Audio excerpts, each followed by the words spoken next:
It's time to bring out the BetterWorldian in all of us. Welcome to BetterWorldians Radio with your hosts, Ray, Mary Sue, and Gregory Hansel.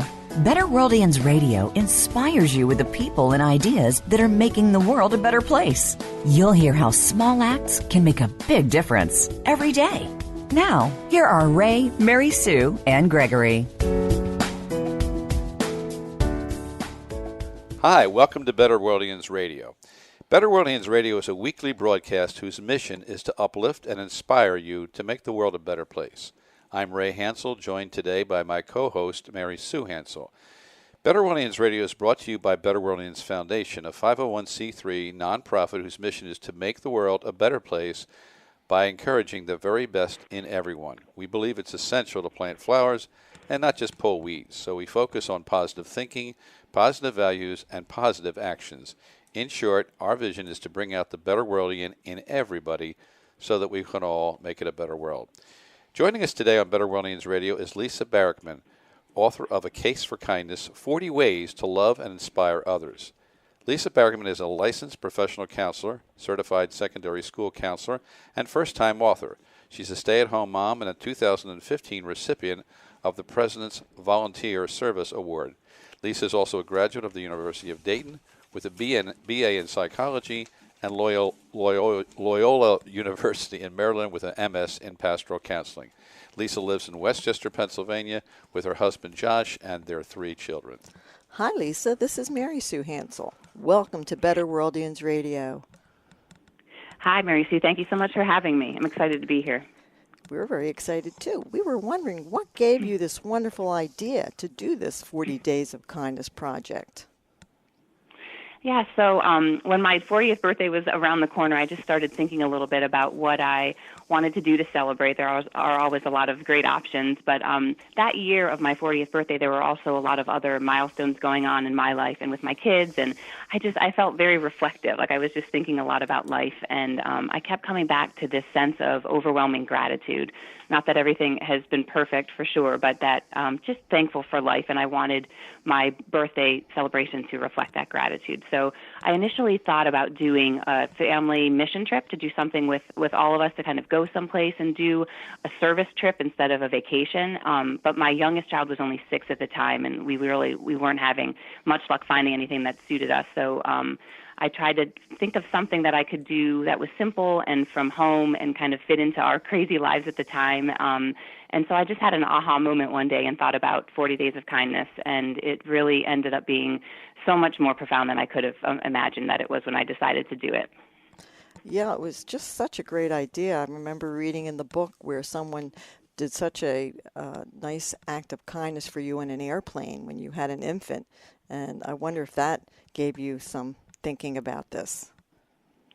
Yes, absolutely. I feel like all through life there have been, I think we all experience kindness on the receiving end of it. And so every time that something like that happened, I think it just planted a seed. And so I really started little by little throughout my life falling in love with kindness. And this project certainly solidified that for me.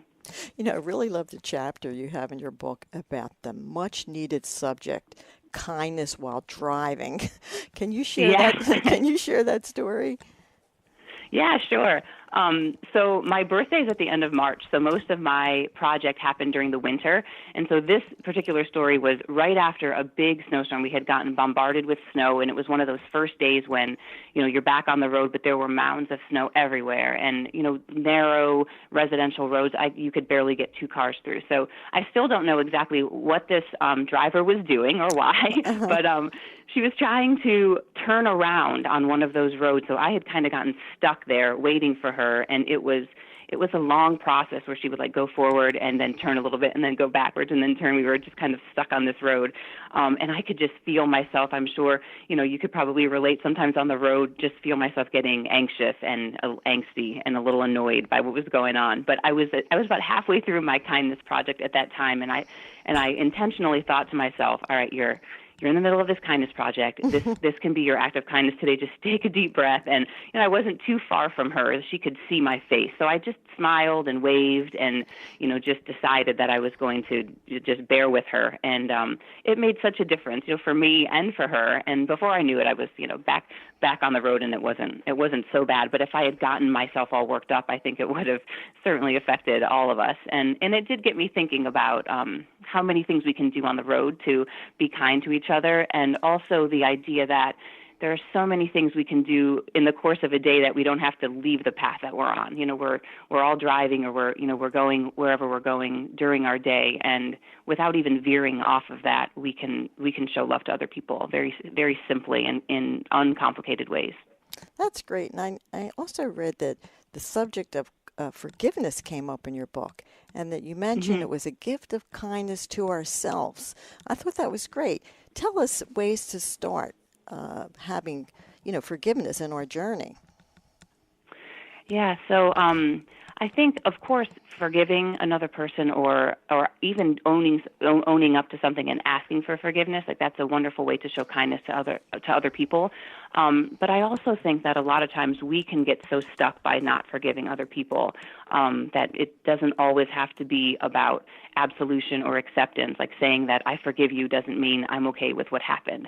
And I think sometimes we confuse those things, and we can hang on to so much bitterness and anger and resentment, and it just eats away at us. And offering forgiveness to someone else, even if it's just within our own hearts, I think we can really make a big difference for the way that we interact with the world. So it does become, there's freedom in doing that, and I think it is a great gift of kindness to ourselves. So even just beginning to recognize that it doesn't mean I'm okay with what you did, or it's not necessarily acceptance or absolution, but just a way to unbind ourselves from that resentment and hurt.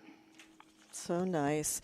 I like your friend's advice in the book about refraining from doing or saying something can actually be a terrific way to show kindness. And yes. Yeah, give me some examples of that. I'm sure we all have some in our heads. Yeah, so I call that upside down kindness. So the idea of not doing something. A really funny story is there was a young girl who was doing 40 Days of Kindness with her family, and her little brother went to school that day, and he put something really ridiculous on. He had like a cardboard bow tie, and he asked his parents if being kind was not doing something, because she really wanted to tell him that he looked ridiculous. But choosing not to do that, she's like, does that count? Was that an act of kindness? And it sure was. And I think there are a lot of things, choosing not to criticize or complain, choosing not to gossip, not passing judgment on people or being dishonest. Like there are so many things, deciding to show patience instead of impatience, and by just refraining or just kind of swallowing words sometimes is such a wonderful act of kindness to another person. Well, I have to admit, Lisa, after reading that in your book, I caught myself a few times and bit my tongue, and I felt, I think I need to be kind here. Yeah, well, that's good. Oh, I do it as well, and will sometimes hear my own words, like, oh, I wrote that, but I need to make sure that I'm doing it too. Mm-hmm. Now, what has been some of the major impact of this project on you and your family? Yeah, so, I feel like the biggest thing is just having more open eyes. And when I started, it's funny, when I started doing the project for my birthday, I really was, for me, it was really about celebration. It wasn't about transformation. But that's really what happened. When I started, I thought I was being very kind and that was a part of my life. But very quickly, I started to realize how much I was missing just by being more attentive. There was something about doing it every single day that it became a habit, and it really helped me to open my eyes and look around more. And so I think the biggest impact, and I think this is the most that I've seen for my children as well, just that we're more attentive, we're more intentional, that it opened up our eyes. And we saw things that a lot of times we're looking down at our phones, we're looking at our calendar, we're racing off to the next thing, and there's so many opportunities just right within our day that we can so easily miss. Have you found that it has improved your well-being and the well-being of your family? We've interviewed many positive psychologists, and a lot of these acts of kindness and doing good has been proven scientifically to just make you feel better generally. Have you found that? Yes, absolutely. I do think there's a sense of peace. There's a joy that comes from helping someone. I mean, it's not the reason that we do it, but it's such a wonderful gift to ourselves. When I was working in a counseling practice, I actually had a colleague who would prescribe acts of kindness to patients of hers who were suffering from anxiety and depression. And I remember, I mean, this was so many years ago, but I remember her sharing that, and I thought that was fascinating. And she said that it really was extremely helpful for patients to kind of go outside of yourself, focus on what you have rather than what you lack, Neat. or what you're struggling with. So yeah, absolutely, and I have felt that myself as well. I really like this story about your husband's sweet act. Can you tell us about that? I think all the wives in the audience will love to hear this story. The birthday cake, right? Yes. Yeah. So there's a birthday cake that I love, and it's an ice cream cake, but it also had actual sponge cake on it and frosting, and was just a delightful birthday thing. I would look forward to it every year. And then the ice cream shop by our house closed. Oh. And so for a few years, at least a couple years, we had to find a much less exciting cake for my birthday. Mm-hmm. But one year, out of the blue, I wasn't expecting it at all. We ate dinner, and then my husband walked out to the garage where we have a freezer out there, and he came back in with my cake, and I couldn't believe it. I was so surprised. And beyond just bringing me the cake, it was what he had to do to get it. So he did a little research. He found a place by his work where they had it, and he ordered it and left work at his lunch break and went and got it, brought it back to work, stored it in a freezer there, brought it home and hid it from me. It was just a lot of steps to, a very simple gesture, but it meant so much to me. Like I feel like I couldn't possibly remember what my gift was that year, like what the actual birthday present was, but this was something that I never forgot. And it was such a great example to the kids too. They were excited about it, and just to see how you treat the people that you love. And a lot of times with acts of kindness, it's easy to think about doing something for strangers or outside of our families, but we can overlook how much we can do right within our own, underneath our own roof. That's a great tip for all our male listeners too. Yes, of course. Yeah, he got some major brownie points that day. That was good. What are some ways you got the kids involved? Yeah, it's funny. When I've been thinking about this a little bit, and when I first started doing the 40 Days of Kindness for my birthday, my original intention, I didn't intentionally include the kids. I never asked them to do it with me. I didn't think we're going to do this as a family. That wasn't conscious. That just happened really in a very organic way, that I started doing it, and the kids knew I was doing it. I had ordered some kindness cards and made some lists of some ideas that I wanted to use along the way, and so it was something that they knew was happening. But very quickly, after I'd say just a few days, they started getting so excited. They would come home from school and ask me immediately, "Did you do anything today? What was your act of kindness for the day?" And they would start to come up with ideas, and they wanted to do things. So I was not expecting that it became such a family affair, and that was awesome.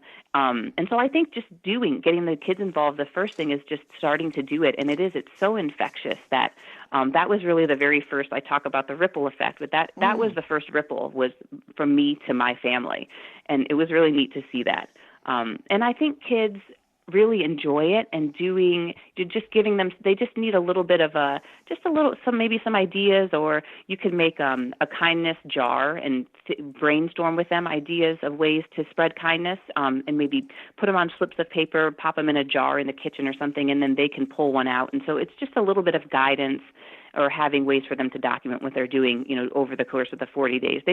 I was amazed at how many great ideas that they had themselves. So they really get into the group. So it's just a matter, I think, of getting them going.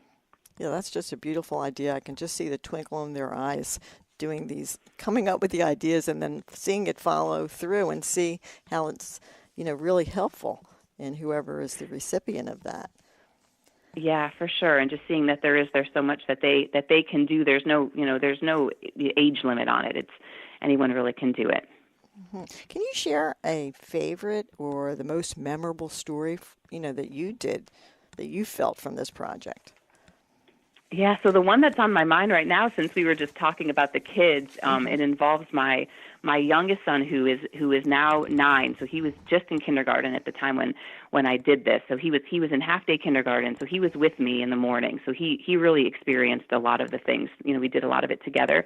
And we decided there were a few times that we really planned something out. A lot of it was, just kind of going through our day or very simple things. But one thing that we did that took a little bit of planning was we decided that on the first day of spring that year, we had a pretty brutal winter. So the first day of spring, we got a bin and we went to the dollar store and we just picked out a bunch of outdoor toys. So we got some balls and sidewalk chalk and some of those little parachute guys and lots of different. I think we purchased some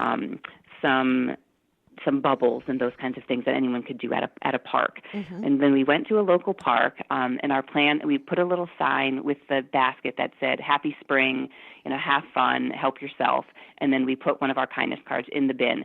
Well, when we pulled up to the park, this is my youngest son, Charlie, and I, we could see a group of kids walking to the park from the local YMCA. So they were down the street a little bit, but we didn't want them to see us. We wanted it to just be a surprise when they got there. So we ran out of the car, we dropped the bin, we figured out where we wanted to put it, and then we just hightailed it back to the minivan and jumped in the car. It was super exhilarating. And Charlie got in his seat and he was buckling his seatbelt and he looked up at me and he goes, "I feel like the opposite of a bad guy." Aww. And I loved that. I loved that sentence and just the exhilaration of doing something good and how that really got into him. And then fast forward 2 years and he was in second grade and he had to write. He was getting into writing, paragraphs and things in school, and he had to write a letter to a friend about a memorable experience. And he wrote all about that story. So it stuck with him. And the final sentence, he said, "I felt happy that I did that good deed."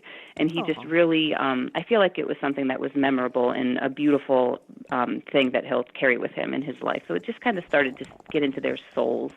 And all of the stories like that where I saw it later, come back up again, those were my favorite, because then it wasn't just about the 40 days. It was about making a change in their heart. Well, we're going to talk more with Lisa Barrickman, author of A Case for Kindness, in just a moment. But right now, I'd like to take a brief break and tell our listeners a bit about our sponsor, the uplifting virtual world game on Facebook called A Better World. A Better World encourages social good, positive mindsets, and giving back to social causes to make a positive difference in the world.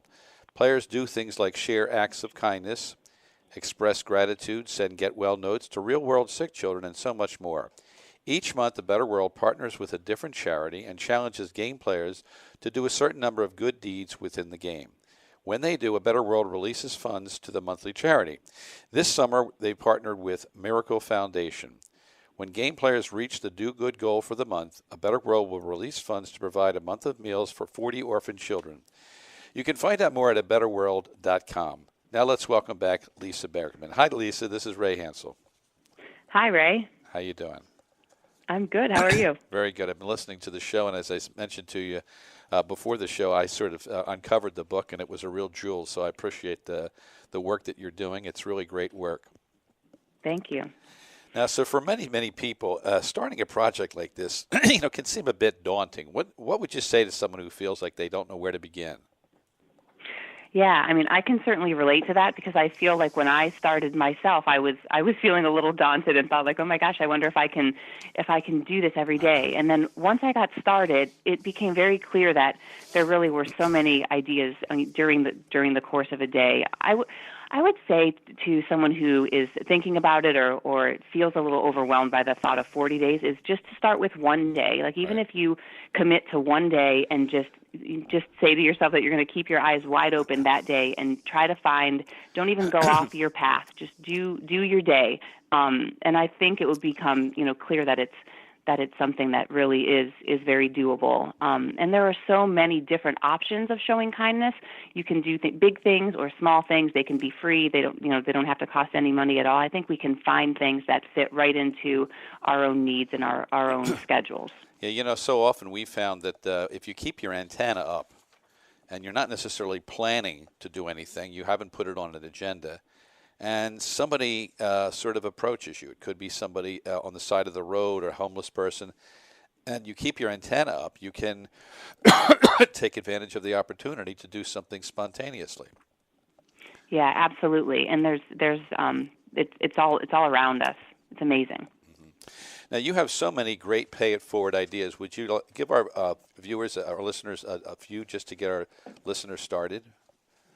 Yeah, sure. So some of my favorites are at the dry cleaner. You can ask to pay for the dry cleaning of a service member, like a police officer, or if there's a military uniform there, and then leave a kindness card behind or a little note just thanking them for their service. Some of the ones where people will just find something and it will surprise them and make their day, like leaving a little bag of coins on a vending machine or a parking meter. You can, when you return a Redbox movie, pop a couple dollars in there, so you're basically buying the movie for the person who gets that one after you. I like doing things for the mailman, leaving a little, some cookies or something in the mailbox, or leaving a book. You read a good book, even A Case for Kindness.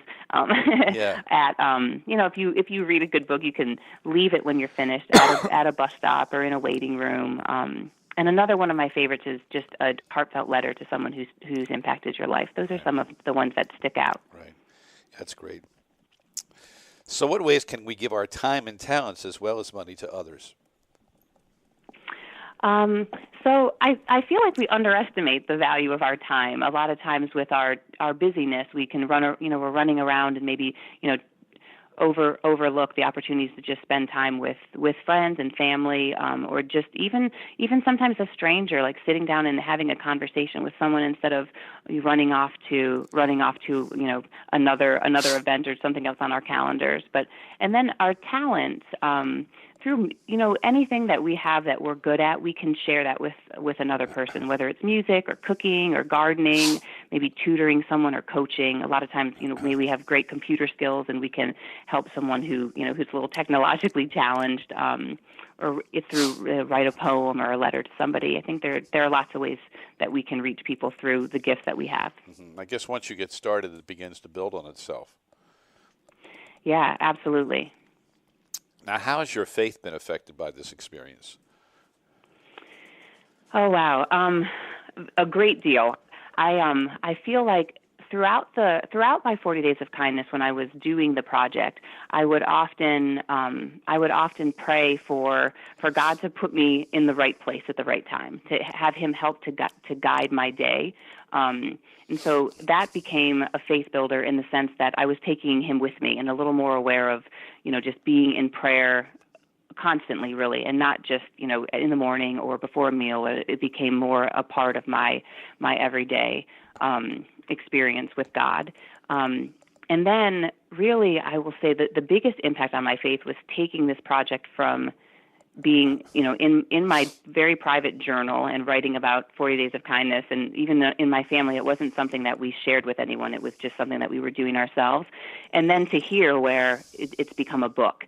That process has been pretty intense for me just as a new writer. And it's been, I feel like I've spent much of the last couple years outside of my comfort zone. And so I've relied on my faith a lot just for strength and guidance and trying to be patient and all of those things. So I feel like my faith has grown tremendously. Well, we're all part of this same movement right now that seems to be running counterculture. So I commend you for your journey because we believe in it so strongly ourselves to really make a strong case for kindness and gratitude and acts of forgiveness and what have you. I think right now it's more needed than perhaps any time in my lifetime. So I think it's great work. Great work.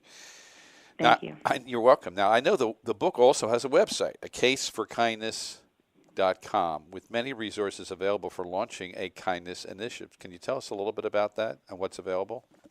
Yeah, absolutely. Yeah, I'm excited about the website.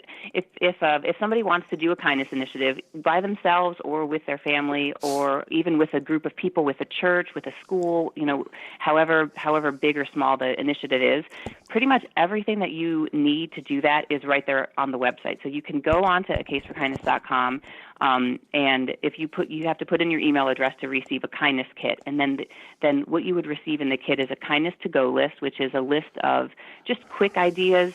There are 60 ideas on this list, and you can certainly tweak it. It's a PDF. It's printable. You'd also get a group sign-up sheet. So when we did it at my church a couple times, we had a bulletin board and we had a sign-up sheet where people can. It's just a great way to get started to make that commitment. So the sign-up sheet is there as a printable. There's a list of charitable organizations. There are a lot of quotes. So for your own motivation, or if you start a Facebook group, for example, for your kindness initiative, or you want to send emails out or put things on the bulletin board, there are some great quotes and verses, and those are all listed and printable on the in the kindness kit as well. Mm-hmm. There are also kindness cards. So the kindness cards are great when you're leaving something behind. Mm-hmm. So if you, for example, I gave the example of the dry cleaner, you could leave a kindness card that would just say even something as simple as kindness is contagious, pass it on. Mm-hmm. And those are about the size of a business card, and there are 3 different options. One is from a Christian perspective, one is a more secular quote, and then there's one that is specifically for kids, and those are printables from the website. There's a kids corner with a kindness chronicle where the kids can keep track of what they're doing and some more things specific to them. And there's also on the website you can link to my blog, you can link to the Facebook group, and there's all kinds of great resources on there. I'm excited that all of those things are available. It just simplifies the process and really nobody has to reinvent the wheel. All of the resources are right there just to print out and get started. Mm-hmm. Now, you have a book coming up to be released in January called Kindness Starts With Me. Can you tell us a little about the new book and what you hope to accomplish?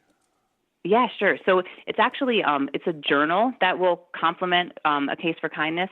So it can be used separate from a case for kindness, or they would be great together, because a really wonderful part of doing a kindness initiative is journaling about it, writing down what you've done and what you're learning along the way. So the journal is a great resource for that. But it will also be, so it'll be mostly blank pages where people can go and write about, whatever their kindness journey, or of course anything that they want to write about. But it's also filled with some quotes from the book and verses and the appendices from the book, which go through, some basic ideas about how to do a kindness initiative. Those will also be in the journal. So if you haven't read the book, but you want to do a kindness initiative or a kindness journey, everything that you will need for that is also in the journal. So I'm excited for the journal. I think it'll be a nice complement to the book. Is there anything else you want to share about the Facebook group Kindness Works based upon your book? I know you're encouraging a lot of the social media interaction. How's that working so far? Yeah, it's great. So while I was writing the book, I thought of so many times that I couldn't possibly cover everything. Like there was no way that it would be comprehensive, because everyone is looking and seeing kindness from their own perspective.